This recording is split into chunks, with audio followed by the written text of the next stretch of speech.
Oh, minha,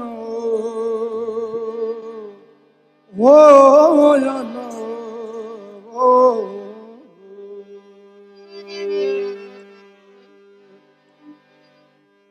मरने कानून ना रोक ना बुला बोलिया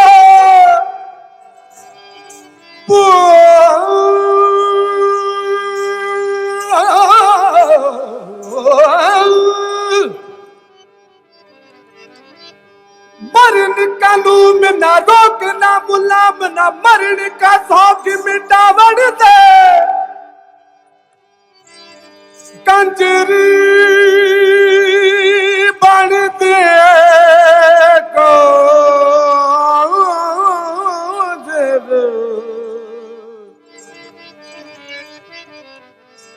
कंजरी बन दे मेरी जित ना घटती मैनू नच के यार रिजावण दे रिजावण दे हो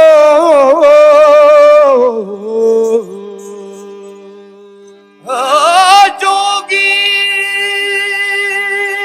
जोगी हुआ मैं बेज मिटा वाला ओ मैं तू यार दे घर अलग जगह बन दे हो ना हो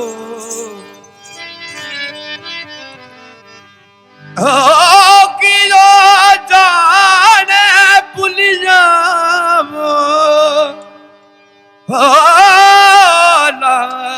मैंने अपनी तोड़ निभावन तेरे जिसकी नचाया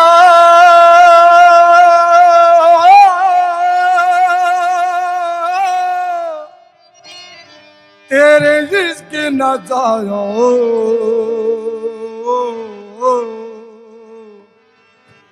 तेरे जिसके नचाया करके भैया भैया बेटी वाली में समीना देखो मैं बेटी वाली में समीना देखो मैं तेरे जिसके नचाया तेरे जिसके नचाया तेरे जिसके नचाया करके भैया भैया बेटी वाली में समीना देखो मैं बेटी वाली में समीना देखो मैं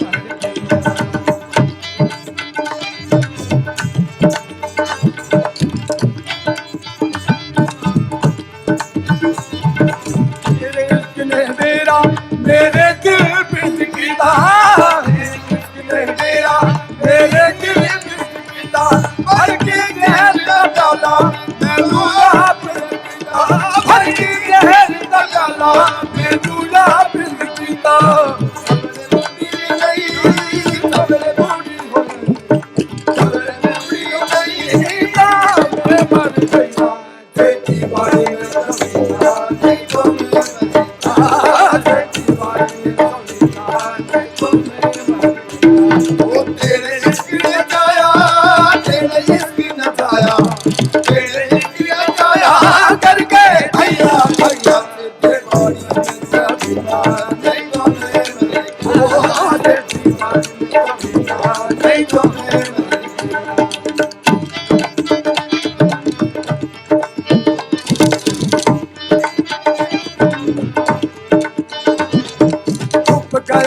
सूरज बाहर रह गई लाली छुप गया है सूरज बाहर रह गई लाली ओ मैं सदी की दवाली मुर्ज वाली ओ मैं सदी के दवा में मुर्ज वाली भूल गया भूल गया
I, Manjari Chaturvedi, shall speak today about the unseen that drives a performer to create something which becomes subsequently the scene for people.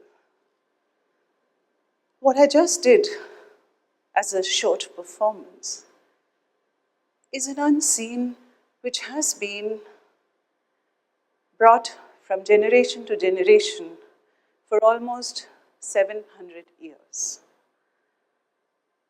This is the poetry of Bulle Shah.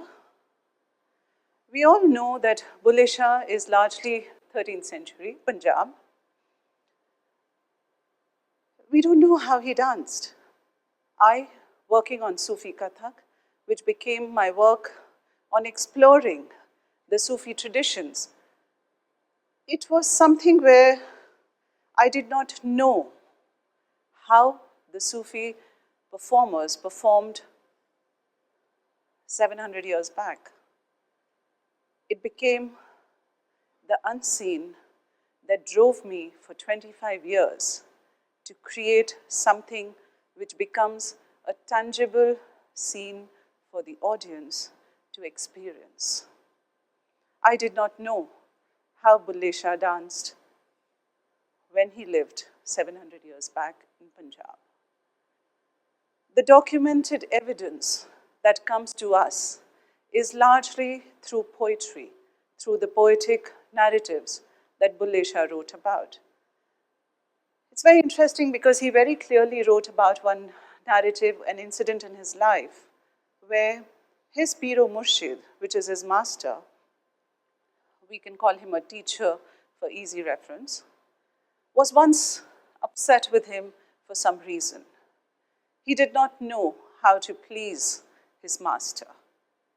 His love for his master was so strong that he decided to go to a Kanjari, which is the tawayafs or the dancers. And he went to a dancer and learned singing and dancing. Subsequently came back and dressed in a garb of a woman, danced for his peer, for his master. Now this is a story which is documented as part of the Sufi traditions. But comes the point that, did we see him dance? We did not. It was the unseen for me to explore. Subsequently today what happens is that I went to a shrine in Panipat, Bu Ali Shah Kalandar, that's a Sufi saint, and I randomly met a Malang, that are the Sufi fakirs, and he once asked me that, would you like to see something, dhamal performance? I said, yes, of course.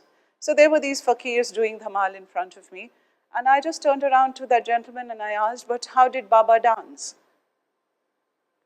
And he looked at me straight and he said, Baba did this. Obviously the conversation was in Hindi, it wasn't in English.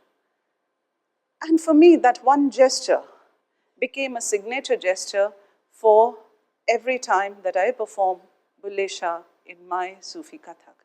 You may question it, that who knows, he must be a stoned out guy sitting in the dargah telling you a story and you believed that story.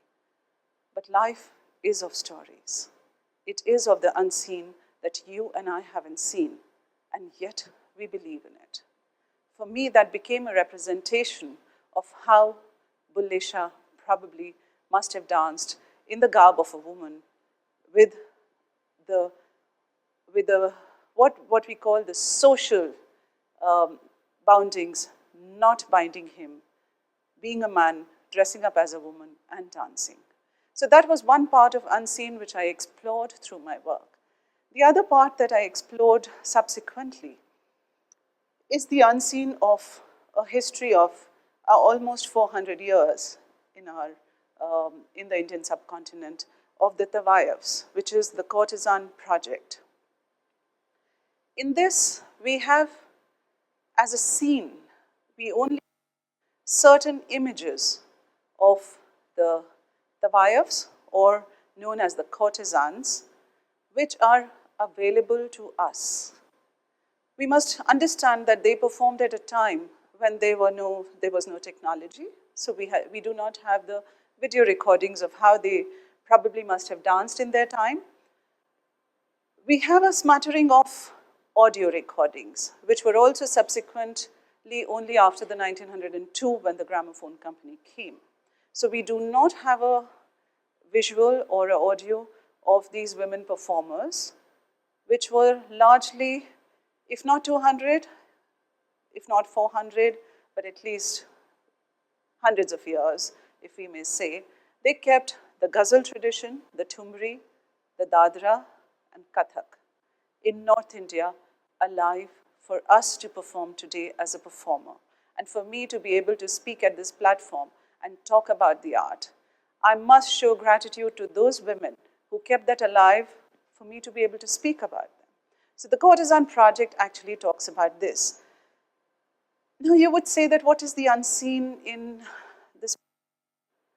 Again, there is a very strong aspect, which is that we do not know how they performed. We only have these images that give certain stances of the kind of attire that they had worn. But what about their art?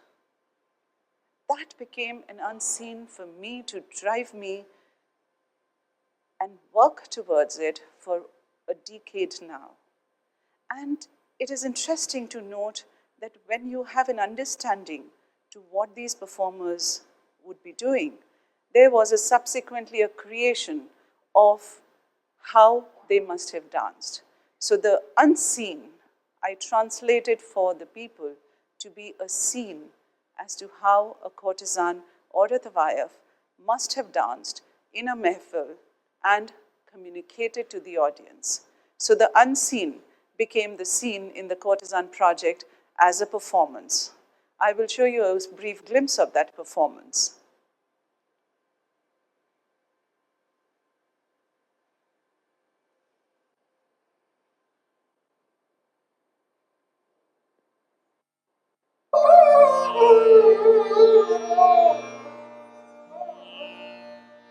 तुम भी सोचो जरा क्यों न रोके तुम्हें जान जाती है जब उठ के जाते हो तुमको अपनी कसम जान जा बातें इतनी मेरी मान लो आज जाने की जिद ना करो. This is where did the performers perform? They performed at intimate mehfil. Each and every face expression was visible to the audiences. So the dance was created to suit and recreate that era for people today to understand what were these performers. Now there also comes a need that, why, which is unseen, which is gone, which is part of history, what is the need to talk about it today standing here? The importance is that these women, the women performers, were largely stigmatized by the society with a sexual connotation. And that is what the Courtesan project talks about. that just because it is an unseen for you, you haven't seen a Tavayav, you don't know about her, you can't sit on a judgment today for that performer based on her gender. You're ready to classify all male performers of the courts as ustads. But why are you classifying all the female performers of that era as nachne wali, nach girls, gaane wali? There is a huge disparity in looking at both the genders as a performers. And hence it is important for me to bring this unseen to a seen format to be able to question the society on the stigma that you have created for the Tavayavs. It is also largely Bollywood driven, I shall say that also, but we do not use Bollywood as our history chapters for any other subject. So why use Bollywood as a history chapter for the Tavayavs? That is something which remains unanswered, and I question it every time. We need to give respect to the art. You first see an art and decide whether the art is good, bad, whatever it is, and then see whether the performer is a man or a woman. How can you decide whether an art is good or bad based on gender? You can't say the man performing that art is a good art. The woman performing the same art is a bad art. There is a very important aspect, that is why, which comes in my work, and it has always driven me for the last 25 years, is to create these narratives which largely remained somewhere at the back of your mind. You probably wouldn't have thought of them as important subjects to be talked about, but somebody's got to talk them and create those seen, tangible visions for you. Today, you might go back with a vision that, oh, you know, what she did, maybe Bulle Shah danced like that. That maybe Bulle Shah danced like that over 25 years has translated into a lot of people writing papers and saying, this is how Bulle Shah danced. Now, what happened in these 25 years? The unseen got translated into a possible seen as an experience for people. And the same is what, I'm driving towards the Courtesan project. These unseen women must be a seen reality for us as a documentation of art's history. And hence the whole art or whole work of mine is driven of creating what is the unseen in the minds of the artists and projecting it as the seen for the audiences to experience. Thank you.